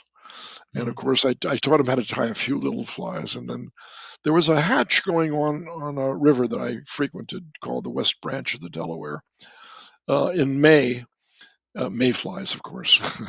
And the fish were very active, and you could depend on this hatch almost every year. And I decided that I would introduce him to fly fishing in May by taking him to this river. And he'd never um, caught a fish on a fly rod. Hmm. I taught him how to cast by just standing out on the lawn and you know casting the line back and forth, but that's not the same as fishing. But he'd been watching me for about 3 years in a row, and he's extremely gifted, uh, mechanically speaking. He can build things like a bow and arrow, for instance, which he's done recently. Uh, his fly tying became really fantastic. But the best day that ever would involved taking Bruce to the river, stepping in the water, seeing the mayflies on the water, um, reaching into his fly box and say, "Use this one." And he tied it on himself, and he started to fish. And of course, in the beginning, you're not going to catch anything, or at least that's what I thought. By the end of the day, it caught 16 fish. He started out missing a whole bunch of fish, and then I said, the English have an expression for this. You say, God save the queen as you raise your rod. And that's enough time to allow the fish to actually ingest the fly into its mouth. And then instead of pulling it out, you set the hook. And by the end of the day, he had caught his 16th trout. And that was Nice. one of the best days of my life. It was proof of his ability to observe and learn and apply. And I was very proud of him that day, and he knew that as well. One year, maybe 2 years later, um, I punished my children in very unusual ways. Um, he wouldn't tell us about his report card, and I kept asking him, Bruce, shouldn't your report card have come in already? This was at the end of the year. And he said, I don't know where. Of course, he knew exactly where it was. And it wasn't such a bad report card, but it wasn't such a great report card. So I said, okay, Bruce, I said, I'm afraid this requires action on the part of your parents. I said, you should tell us these things. We're not going to crucify you. I said, as a matter of fact, the way I'm going to punish you is to force you into going fishing with me tomorrow. And I took him fly fishing, and we had a great day. And I didn't mention the report card all day long. And he knew that I was empathetic, and everybody makes mistakes, and how you correct those mistakes is up to you. You can't correct a mistake by beating the truth into somebody, whether you do it verbally or physically. You have to allow them to discover how to correct the truth themselves. And he did. He actually became a very good student eventually. And I'm proud to say that when he applied for the air traffic controller job, he was the third highest person. My wife is indicating there's something interesting to be seen outside. Sorry for interrupting. You can't Is see it a it, but moon? the moon was just coming up over that building. It was really amazing. It's a blue moon. I don't see it now, but Oh, well, we'll go back and look. okay, look every now and again, and you'll see it. Thank you, my darling. Uh, so, yeah, that's the best. That's one of the best days I've ever had as a parent, not just as a parent, as a friend and a companion to a person that eventually turned out to be a very wonderful fishing companion until he went off to college. Nice. Yeah. All right. Junebug says, I had a shingles infection in June. It's still in my eye, almost healed. I have a lump on my head. One of my pupils is slightly larger. Should I be concerned? Go see a doctor. Indeed. I'm not a doctor. Go see a doctor. Right. Luis wants Dickson to comment on systemic ciliaphora infections of fish. Do you know anything about that? No. Nothing. Okay. I'm sorry. No worries. Ciliaphora. Hmm. Is that like a tropical fish disease, do you think? I don't know. I don't No know idea. that. Don't know that one. Sorry. Um, I know some so like whirling disease. Abdur Rahman says, would be interesting to hear Dixon's thoughts on the research. So today on Tweevo, Dixon, we did a live stream with Nels and I. Okay. They did a research where they take an eggplant that has thorns and a derivative without thorns, right? And they tried to find the genetic difference, and they mapped it to a single gene that Wow. controlled whether you have thorns or not. And they I'll were be able to darned. disrupt that gene in a plant with thorns and show there are no more thorns. So this opens up the ability to make thornless roses, for example. Ha. It's cool, right? Very, very much so. That's interesting. Very interesting. Andrew says, my I favorite. Yes, go ahead. no, I was going to follow up on that. And my favorite single gene modification story Yes. involves Darwin's finches. Hmm. That the beak size and strength is controlled by a single gene. Yep. And I presume also the hardness of certain plant seed pods are also controlled by a single gene. Hmm. And knowing how those two interplay with each other on the Galapagos is a fascinating uh, game of, I guess, spy versus spy. Probably not even that. It's a, I can do you one better. Oh yeah, I can do you one. But oh yeah, I'll do you one. That sort of thing. So speciation at its finest. And they took that gene from the finches and Mm. put it in chickens. And they gave the chickens developed the beaks exactly like Wow. the That's cool. That's very the cool. finches, right? But The boy, proof of concept. thorns have developed independently in many different kinds of plants. Sure. And they looked at different, and they found that in a variety of plant species, they all involve this gene. So it's Ah, convergent evolution in at different times, going back 140 million years ago. It's very, very wow, interesting. wow, wow, Very wow. cool.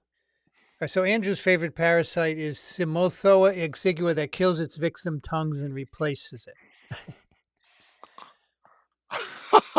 Oh, You know this. You know this one, Dickson, right? do I really? I thought you knew that goes into a fish and replaces its tongue with itself or something like that. No, I don't. I'm not familiar with this one either. Okay. I'm sorry. Um, I no, thought you taught it to us. no, I did not. Not this one. Simothoa exigua. I've never heard of it. Never I'm heard of it? sorry. Okay. No Never had. worries. Tony says, Dixon, when you see people feeding dogs at a pond, do you have a word with them? I hate that people feed ducks bread. Oh, I see what you You, mean. I mean, ducks at a pond, not dogs, right? I don't Ducks. know. I think you meant ducks. Um, Yeah, ducks. yeah, you're sort of enabling them to become dependent upon people, and I don't like the domestication Mhm. of what would ordinarily be a wild animal to Yeah. become a pet, and I think deer fall into that category, and raccoons, and possum, and a bunch of other. Oh, and the fishing story again. Here I am up in the lower peninsula of Michigan, fishing on a feeder stream of the series of rivers that lead into the Lake Michigan, Hmm. and one of them was a very popular place to. It was very gentle water and very easy to wade, and the fish were cooperative, and a lot of people lived along this river. And so around the evening time when the fly fishing starts to get good, I was approaching one of these houses and I observed a couple standing near the retaining wall that separated their house from the river. And they appeared to be throwing things off into the water. And I could see a number of little circles emanating from those points of contact where what they were throwing was being eaten by trout. So here we had a collection of trout, which are natural wild animals, being habituated by two people, well meaning, to sort of foster their growth and development. And here I come along with my fly rod, and I caught one of them. And I have never in my life heard so many four-letter words emanate from such old people as those two started to swear at me. These are our fish, and we're feeding them. And I had no recourse but to turn around and just walk back. That was the end. But to know that that's going on in some places just it irritates the hell out of me. And I know people that you know people too, Vincent, where you live, that encourage deer by feeding them and Sure. Yeah. Yeah. um, that sort of thing. So I think that it's a natural impulse Yep. for some of us, at least, to adopt them as our own. But in the long run, you're not doing them any favors. That's for sure. Dixon, you ever do any smelt fishing? Nope. Okay. It's done Andrew with a says, net, as I recall. not much. Andrew says in Italy they spoke dialects, almost different languages. I think modern Italian Ah, came from Rome.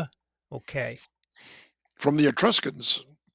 The Etruscans, right? Alan said the Valiant Vincent's work is validated by the study Game-Changing Immunogenicity of Pandemic-Era Podcasts from TWIV 891 letters. Yeah, I think that was a joke, right? Yep.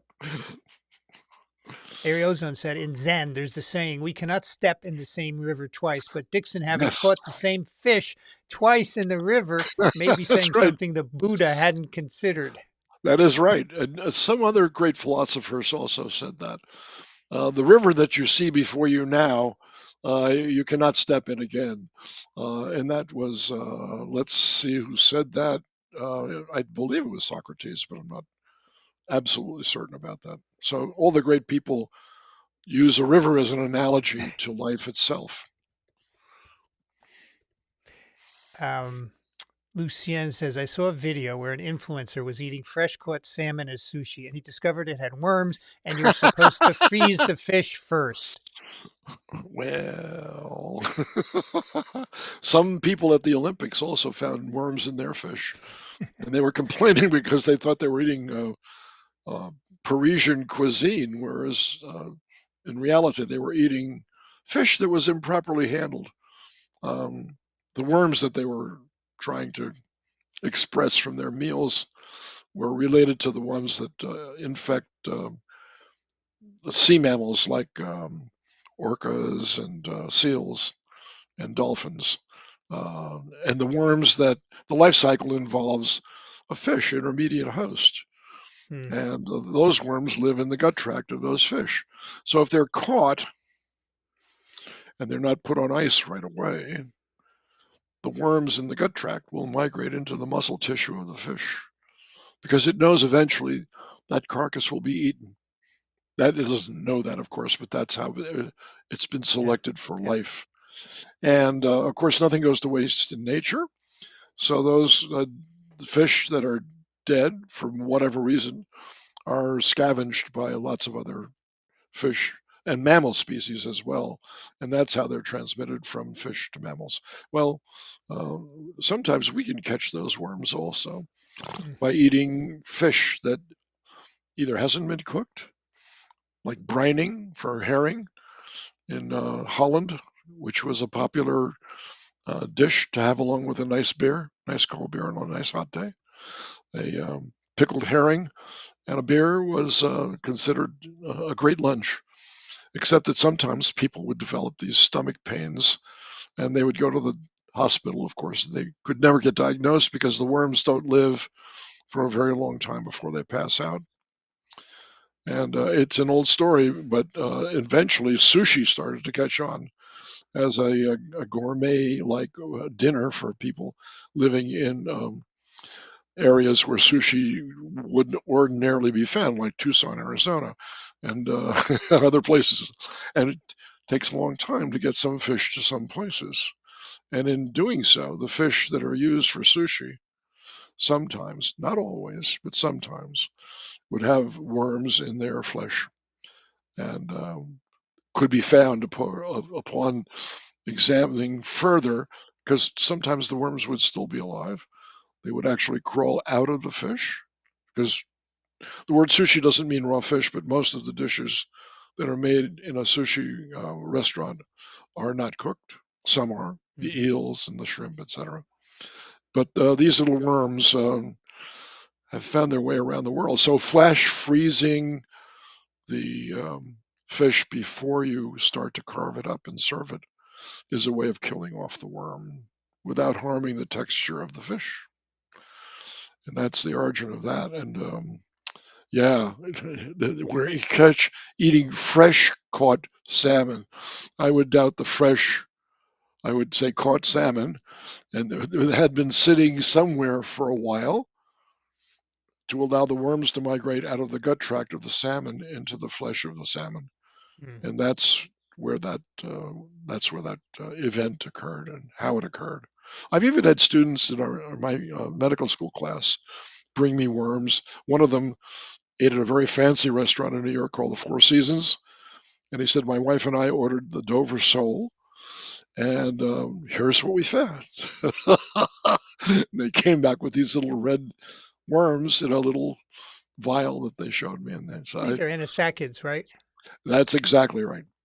But so And I said, if you eat them, they will just cause stomach pain. They're not going to hurt. They're not going to burrow through into your bloodstream, right? no, of course not. Of course not. Yeah. No, they're not programmed to do that. Once they stick their nervous system into the correct tissue, that's when they know they're in the right place. But of course, human beings aren't the normal host for those Right. parasites. Right. But many people get severe stomach pain. They go to the hospital and they have Oh, a yes. tube put down and they pull out a You've worm. got You it. know, You've got it. You got it. a You got costly it. Exactly. procedure, but probably not needed, right?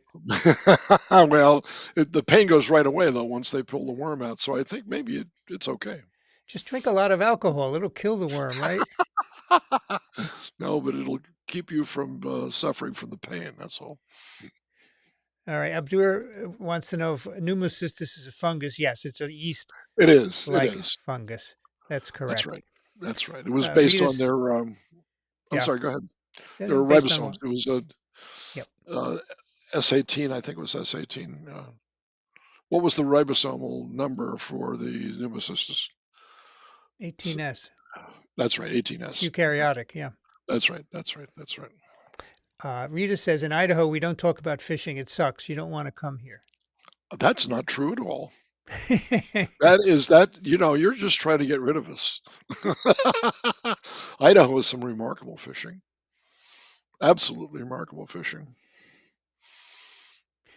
Sorry. Dickson, do you think the rise of cases of alpha-gal in nursing homes could be spread by bed bugs?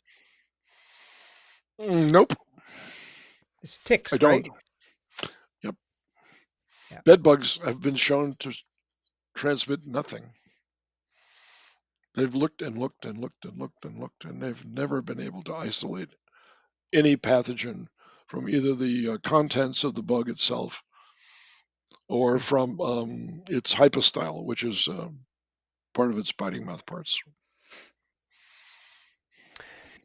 Let's see. There's some virus questions here, but I'm going to skip over for Dickson. Dickson, in a survival situation, does boiling water at a rolling boil for a minute make the water safe to drink?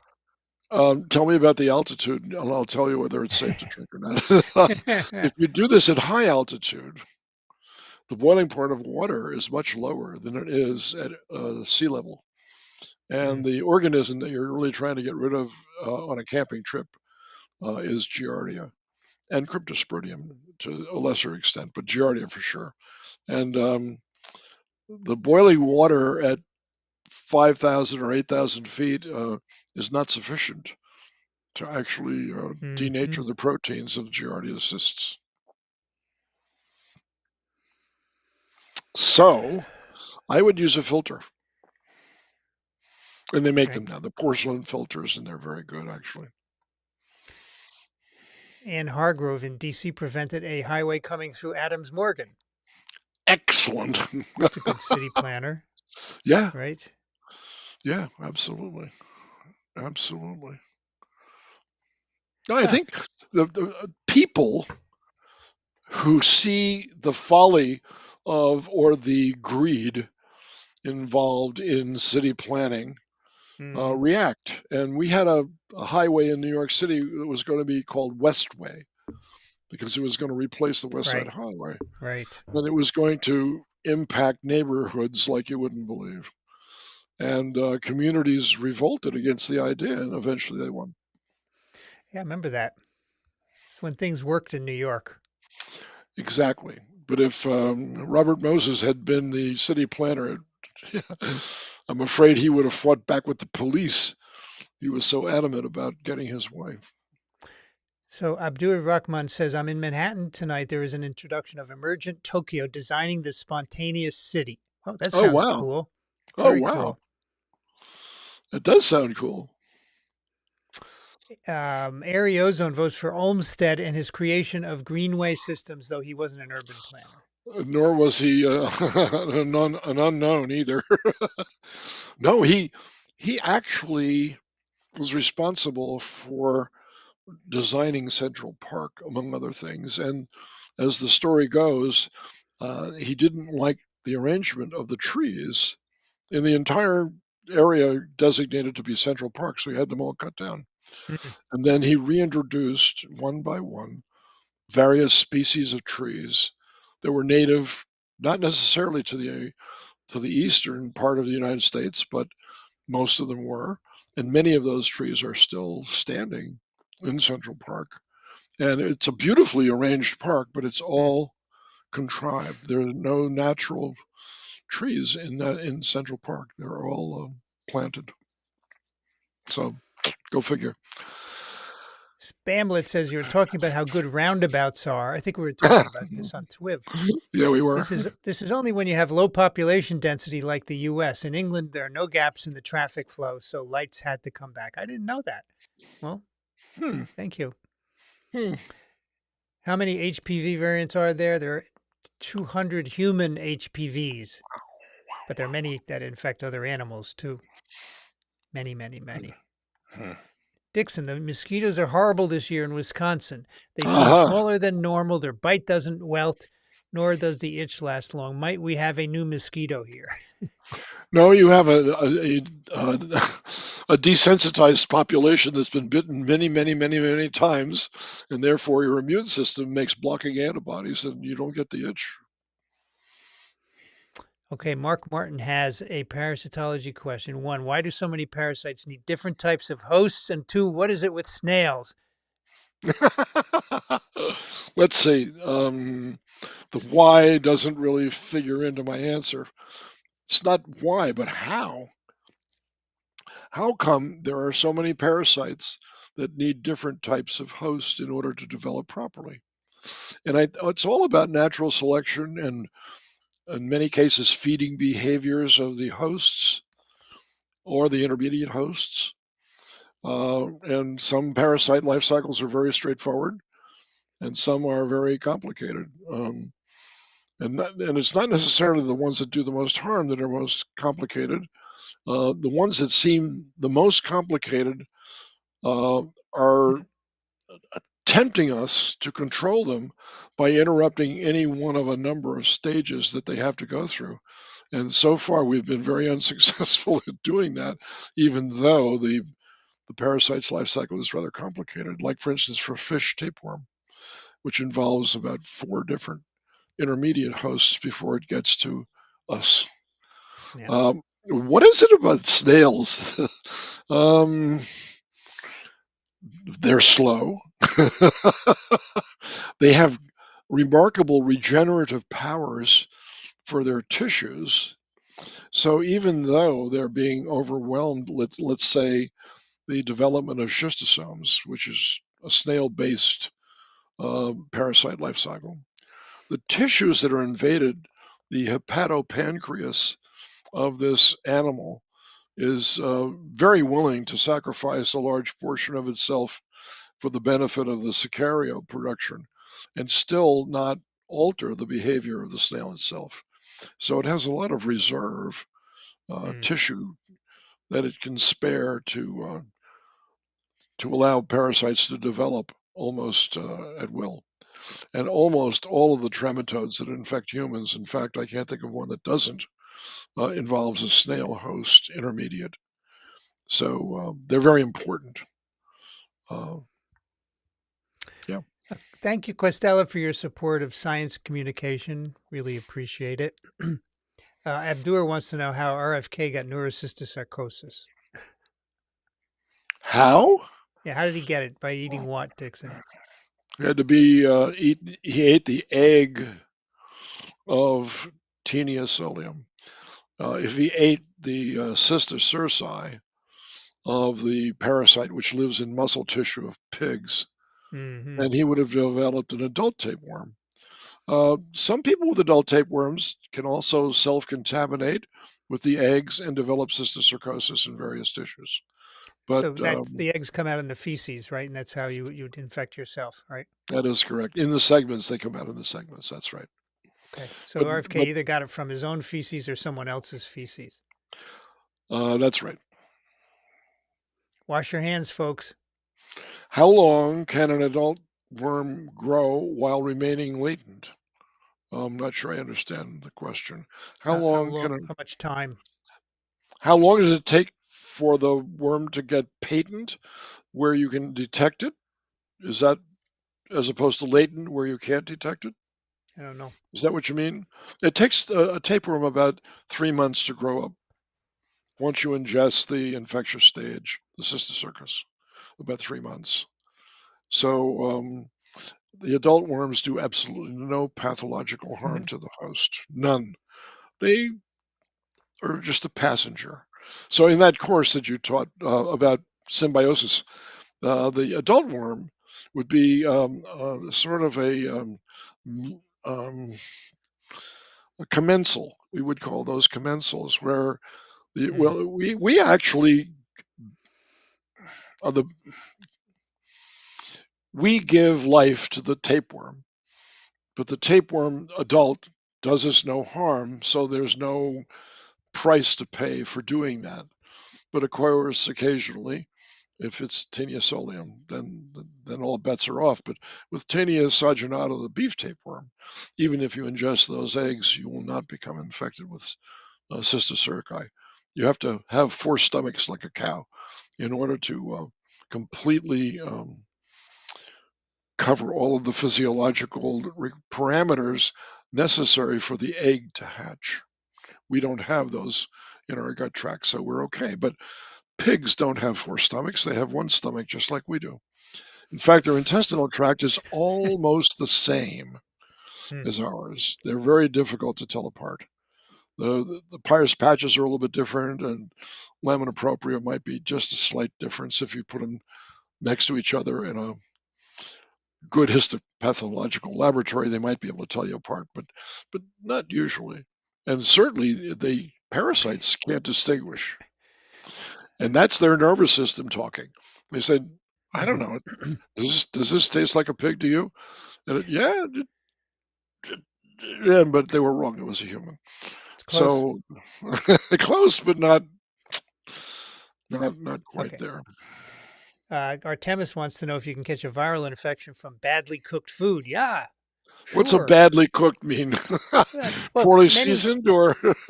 many foods can't be cooked, like salads, potato and macaroni salad, and they can have noroviruses in them or Oh, hepatitis A virus.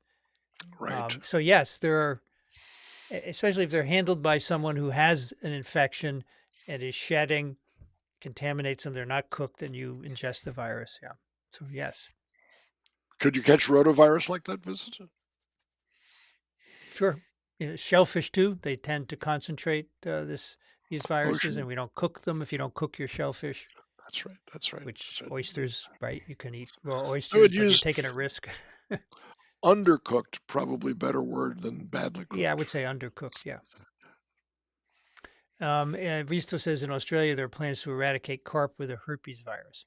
Oh, So those plans have been shelved because it will kill a lot of the carp, and then they don't know what to do with this biomass of fish.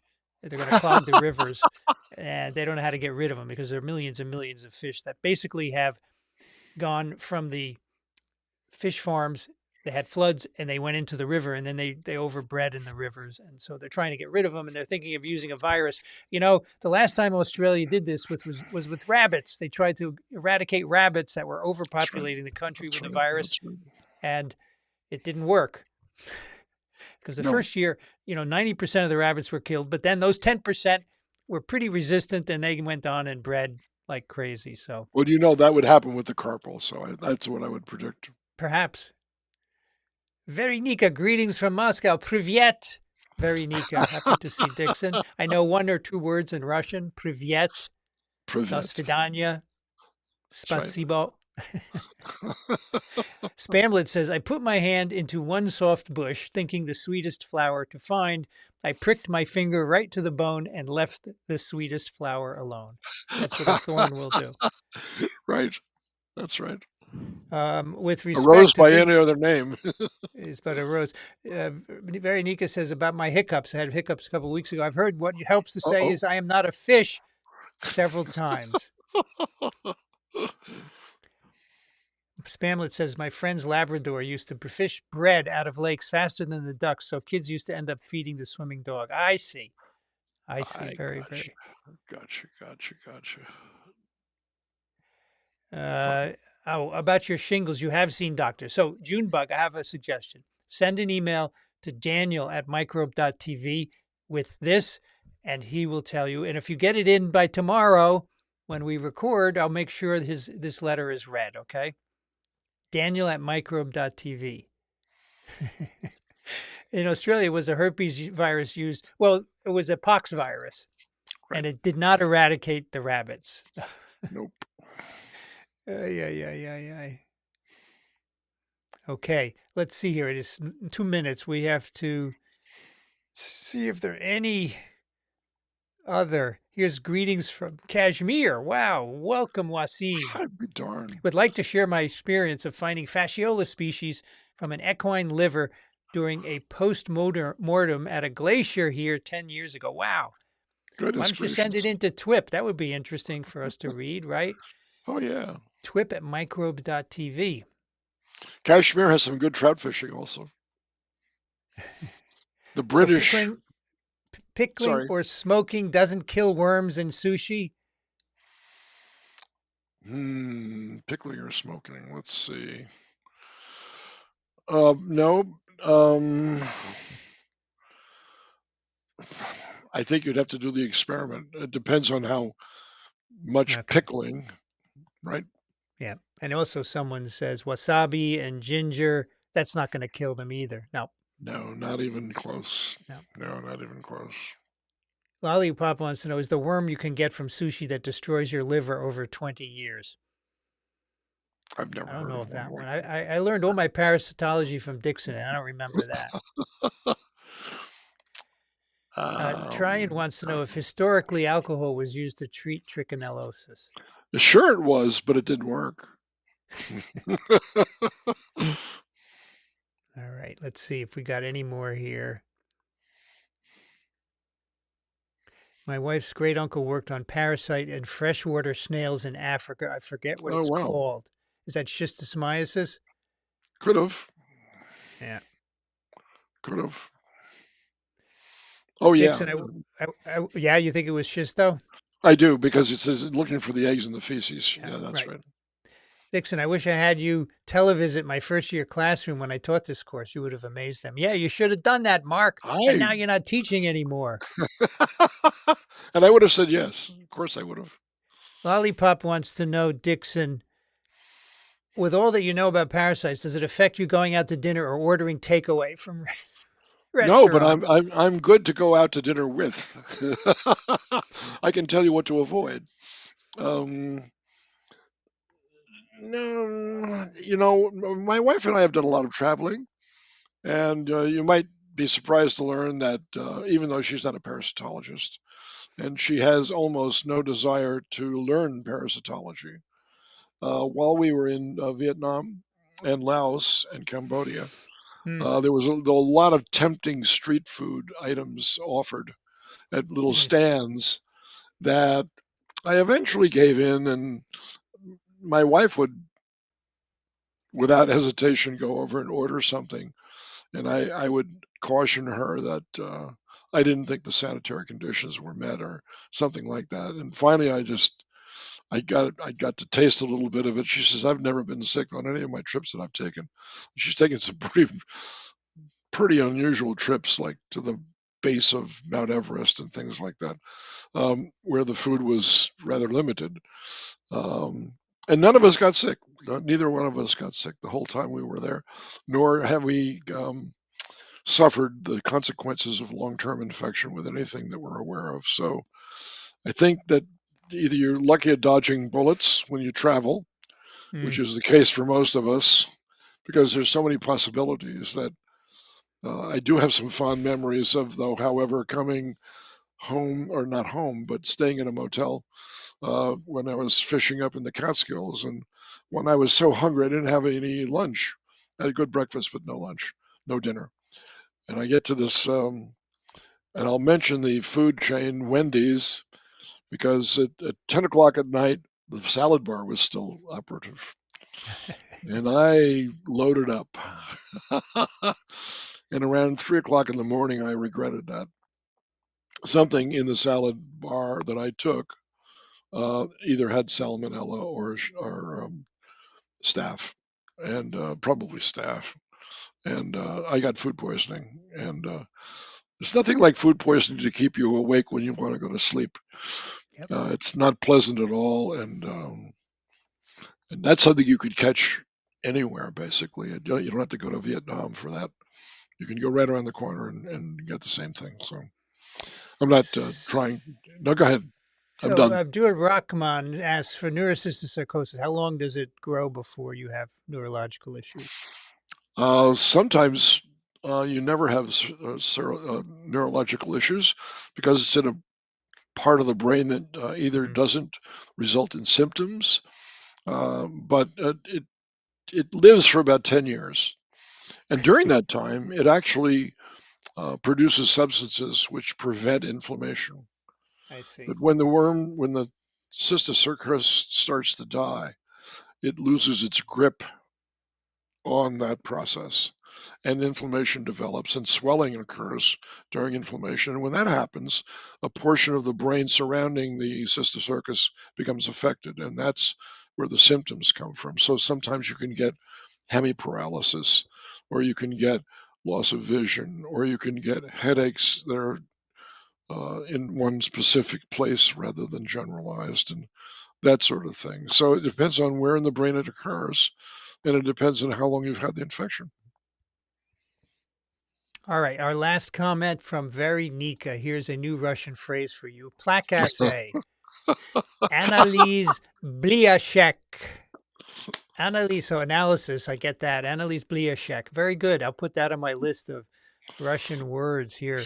Analyze, Analiz Blyashek. And you also have it in Cyrillic here for those of you who would like the Cyrillic. There you go for Vanity Perfect. Nutrition. All right, that will do it for another office hours. We'll be back next week, which is what's the date? The 28th of August at 8 p.m. Eastern. And I want to thank our moderators tonight. Let's see, we had Vanity Nutrition, we had Tom, we had Les, we had Steph, I think we had Steph, maybe not, but thank you anyway. We had Andrew, we had Barb UK at the very beginning, we had Frank. Thank you all for moderating and keeping it civil. And thanks all of you for coming here tonight and learning a little Dickson's diversions. Dickson, thank you very much for coming. I appreciate it. Always a pleasure, Vincent. Always a pleasure. And all of you, until next week, be safe and thank you for coming. Good night, folks. Okay, Vincent.